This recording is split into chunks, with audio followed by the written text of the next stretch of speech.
Az-Zuhri menyebutkan riwayat Wahab bin Munabbi dan lainnya telah menyampaikan sebuah riwayat yang artinya bahwasanya Allah yang maha tinggi dan maha suci telah memerintahkan Jibril alaihissalam supaya datang kepadanya membawa sedikit tanah dari bumi. Maka datanglah dia ke bumi, Jibril, untuk mengambilnya.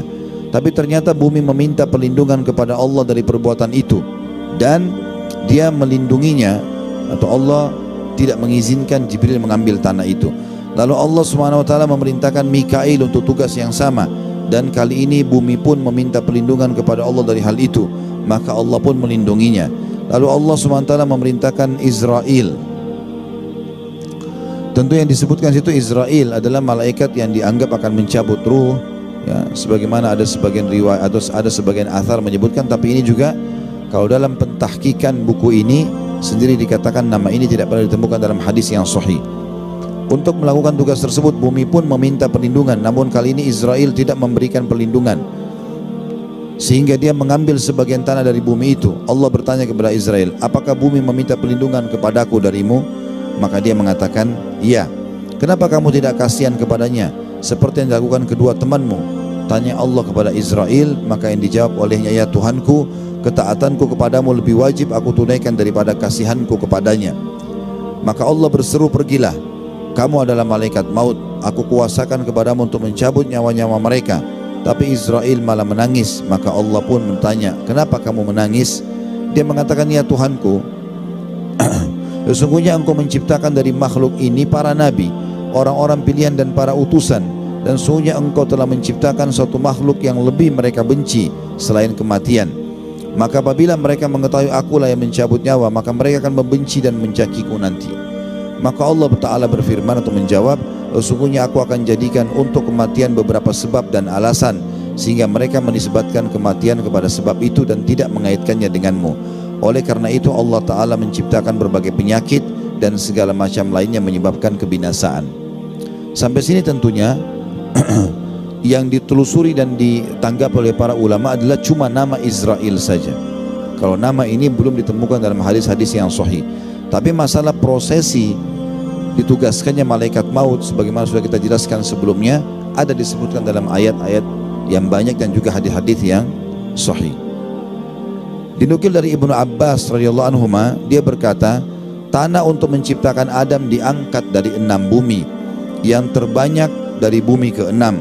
Tidak ada tanah yang berasal dari bumi ke-7, karena di sana terdapat neraka jahanam. Dan dia katakan, ketika malaikat maut datang membawa tanah, maka Tuhan bertanya kepadanya, apakah bumi tidak meminta perlindungan kepadaku darimu? Maka dan seterusnya. Hadis dilanjutkan dengan lafaz dan makna yang sudah dikemukakan tadi. Maka Al-Qutaibi menambahkan mengatakan, maka berkatalah bumi, ya Tuhanku, engkau telah menciptakan langit tanpa mengurangi apa-apa darinya. Demi kejayaanku dan keagunganku, kata Allah, aku akan kembalikan mereka semua kepadamu walaupun mereka berbuat jahat, baik ataupun jahat. Artinya riwayat itu bersambung. Kalau tadi Allah menyuruh malaikat maut untuk mengambil genggaman tanah, dan akhirnya dia mengambilnya walaupun bumi memohon agar tidak diambil darinya. Maka waktu Allah tanya, kenapa kau lakukan itu? Dia bilang, karena ya Allah, aku lebih pantas patuh padamu. Lalu Allah pun menugaskan dia untuk mencabut nyawa makhluk itu. Dan bumi ini sempat berlindung kepada Allah, mengatakan, ya Allah, langit tidak diambil sebagian pun darinya, sementara aku diambil sebagian dariku. Maka Allah mengatakan, aku akan tetap mengembalikan kepadamu semua yang telah diambil. Jadi manusia diciptakan dari tanah juga akan dikembalikan kepada tanah itu sendiri. Al-Qutaibi mengatakan, maka Allah Ta'ala menyuruh datangnya segala macam air di bumi, asin, tawar, manis, pahit, harum maupun yang busuk. Semuanya disiramkan ke tanah bahan penciptaan Adam, lalu dibiarkan bercampur selama 40 hari.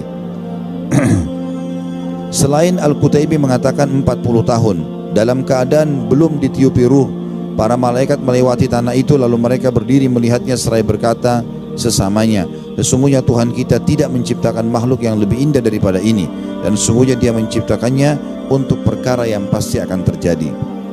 Sesudah itu lewatlah iblis laknatullahi alaihi, tiba-tiba dia memukulnya, maka terdengarlah suara, yakni suara dentingan tembikar.